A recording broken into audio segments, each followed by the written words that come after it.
Hey guys, Tightrope here, and today we're going to be taking a look at the different territory control systems, economy, and pacing between all three different Company of Heroes titles to see what kind of game Company of Heroes 3 really is. In Company of Heroes 2, there are 4 different types of territory points. Standard territory points, which give you a small amount of both munitions and fuel.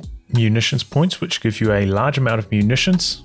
Fuel points, which give you a large amount of fuel, and finally victory points. By holding on to the majority of victory points on the map, you drain down your opponent's victory point meter, and when it reaches 0, you win the game. This is the main win condition in Company of Heroes. And in Company of Heroes 3, if you hold 3 victory points and your opponent holds none, they will drain out at a rate of 45 points per minute, exactly the same as Company of Heroes 2. However, the other resource points in Company of Heroes 3 are vastly different, moving back to a more Company of Heroes 1 style approach. In Company of Heroes 3 there are 3 different types of munitions points, low, medium and high, and these give the exact same amount of resources as they did in Company of Heroes 1. For fuel points in Company of Heroes 3, I only noticed low and medium, though it stands to reason there would also be a high fuel just as there was in Company of Heroes 1. And finally, we have what were referred to as strategic points in Company of Heroes 1. These give 3 manpower per minute. This is quite a low amount compared to what you earn natively, and these points are more intended to connect your territories together, the role that standard territory points had in Company of Heroes 2.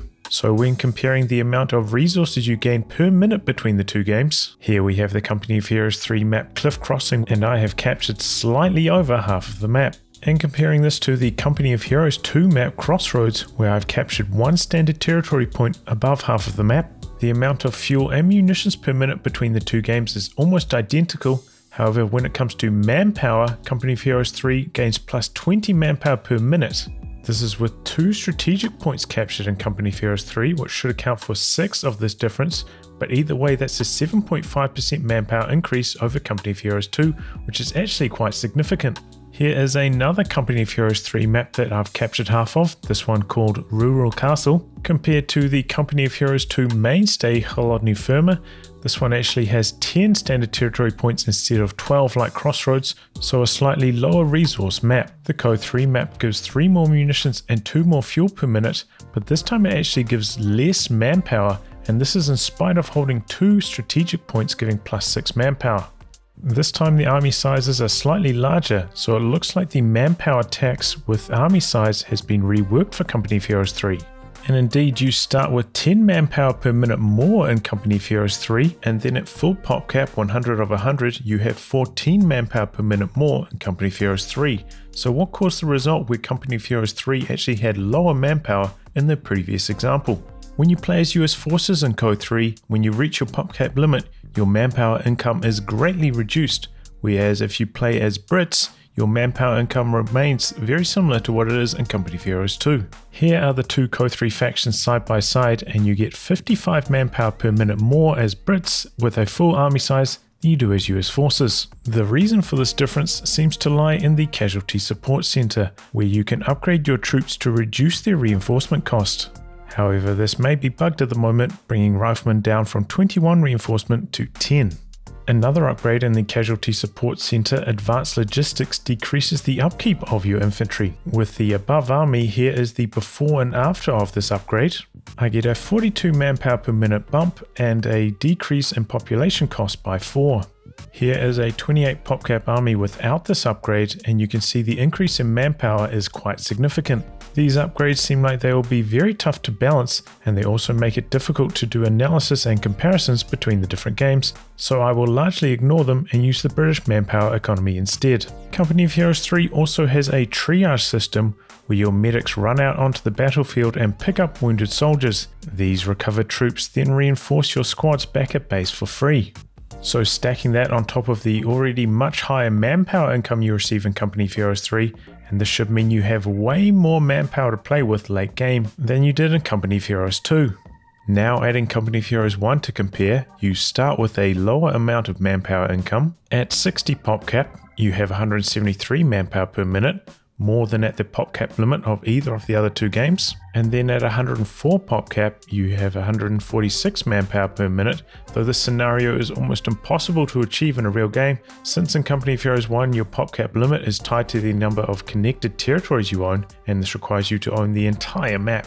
This mechanic of pop cap being tied to number of connected territories is not returning in Company of Heroes 3, having a limit of 100 at all times, just like Company of Heroes 2. I didn't play Company of Heroes 1 multiplayer, so I don't have an opinion whether this is for the better or not. So now that we've established the amount of resources you're getting in Company of Heroes 3, let's now take a look at the costs to put that into context. And I'm going to be focusing on Company of Heroes 3 versus Company of Heroes 2, since that's what I know the best. Though I do also have Company of Heroes 1 here, so you can take a look at that for yourself. So we can see that the manpower costs of the units are very similar between the two games. Maybe Company of Heroes 3, 20 manpower cheaper here or there, but not a big difference overall. I suppose the biggest difference is in the reinforcement cost of riflemen. These are 21 compared to 28. This is 6-man squad versus 5-man squad, so that's the biggest difference. And this does roughly follow the formula of reinforcement, which is divide the manpower cost by 2 and then divide it by the number of models, which comes out to 21.6, and in this case it's been rounded down to 21, so quite cheap to reinforce those riflemen. If we take a look at the population costs, however, we can see right across the board the COH2 units are way cheaper. 1 to 2 population cap cheaper right across the board. In fact, even 3 population cap cheaper when it comes to the machine gun. Moving on to vehicles now and taking a look at the manpower costs, they are quite similar between two games, but looking at fuel, there is a massive difference here. 20 fuel cheaper for the Sherman.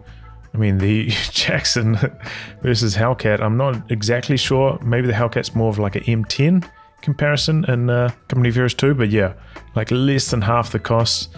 Bulldozer Sherman, again, like way cheaper. And then finally the Whiz Bang, also quite a lot cheaper. So yeah, fuel costs for Company of Heroes 3 for medium tanks are just significantly cheaper. Same story with PopCap. You can see 2 less for the Sherman. Once again, way less for the Hellcat. Bulldozer Sherman, again, cheaper by 2. Whiz Bang, cheaper by 3. So yeah, overall, in terms of fuel and population, way cheaper for vehicles in Company of Heroes 3. Moving on to tech costs, and the teching systems between the two games are quite different, honestly, so it can be hard to make a direct comparison here, but here are the tech costs. I did do a bit of calculation here, like how fast could you get out a medium tank in the two games. Here's the COH2 fast medium. Kind of a very vanilla build. It will be hard to execute this. You probably need a commander to fill in some of the gaps, but these were the numbers I came out to. And in Company of Heroes 3, a little bit cheaper overall, but not a huge difference. Now comparing the munitions costs of various things between the two games, and overall they are quite similar, maybe 5 munitions here or there, but not a big deal. One of the larger differences though are the weapon upgrades for paratroopers. On COH3, 75 munitions, COH2 120, so a big difference in that department. And also in COH2 you have to spend a lot of munitions going for weapon upgrades on your troops, 120 munitions on each rifle squad, whereas for Company of Heroes 3, the bars are a global upgrade. They do cost quite a lot more than weapon racks as a result of that. But yeah, you'll have way more munitions free since you don't have to sink them all into bars. You do have mines available in Company of Heroes 3, so that's going to be one avenue to put your munitions into. But overall, it seems like you're going to have way more munitions available in Company of Heroes 3 than you did in Company of Heroes 2 because of this. So here I've constructed a vanilla Company of Heroes 2 late game army. This is what I've constructed it from. Rear echelon, 3 riflemen, 2 officers, maybe you've had one of them die, 2 machine guns, 1 anti-tank gun, 1 Sherman, 1 Jackson. Comes out to a pop cap limit of 89. Reconstructing this late game army in Company of Heroes 3. In this case I've gone for 2 engineers. You might even need 3 since you don't have the vehicle crew repairs mechanic in Company of Heroes 3. 3 riflemen, 1 captain, down 1 in here since there aren't 2 officers in Company of Heroes 3. 1 machine gun, 1 AT gun, 1 Sherman, 1 Hellcat, 67. So way cheaper to have a late game army in Company of Heroes 3 than Company of Heroes 2. So you're going to be able to fit a huge army together in Company of Heroes 3 because of the PopCap limits being so much cheaper than they were in Company of Heroes 2. Stacked on top of that, you've got the increased resources. Generally, things cost a lot less fuel. So not only do you have increased manpower natively, but because everything costs so much less in terms of population, you'll also be experiencing less manpower tax when building up your army. So yeah, it looks like you're going to have way larger armies in Company of Heroes 3 than you did in Company of Heroes 2. And now doing the same comparison for the British armies, first off we see sappers are actually quite a lot more expensive in CO3 than they were in CO2. Everything else being pretty similar, though the 6-pounder is quite a lot cheaper. Taking a look at then reinforcement costs, again sappers, because they are more expensive, they're also more expensive to reinforce. Other units pretty similar, though anti-tank guns and the Vickers quite a lot cheaper to reinforce in Company of Heroes 2 than they are in Company of Heroes 3. This is kind of like the standard reinforcement value for most non-Soviet team weapons. Pretty much every support weapon in Company of Heroes 2 has this reinforcement value, so it looks like they're going to be more expensive to reinforce in Company of Heroes 3. And then if we take a look at the population costs for these units, we can see in Company of Heroes 3 they are 1 to 2 cheaper right across the board, kind of similar to what we saw for the US forces. If we take a look at vehicle costs now, the manpower costs are quite similar, though once again the tank destroyer in Company of Heroes 3 seems to be quite a lot cheaper than the comparative unit was in Company of Heroes 2, so it seems to be a bit of a pattern for Company of Heroes 3 now.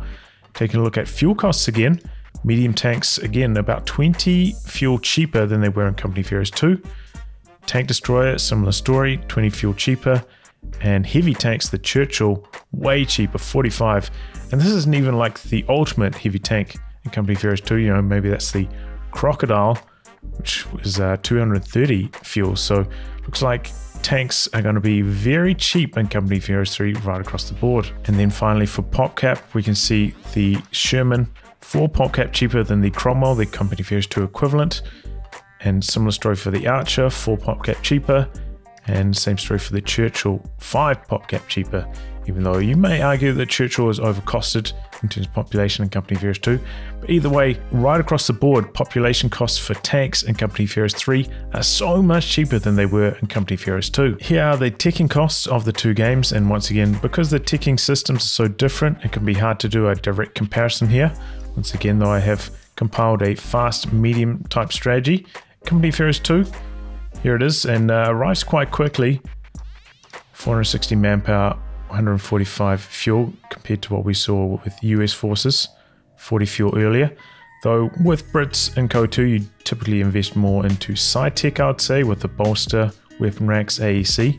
Here we are with the equivalent in Company of Heroes 3.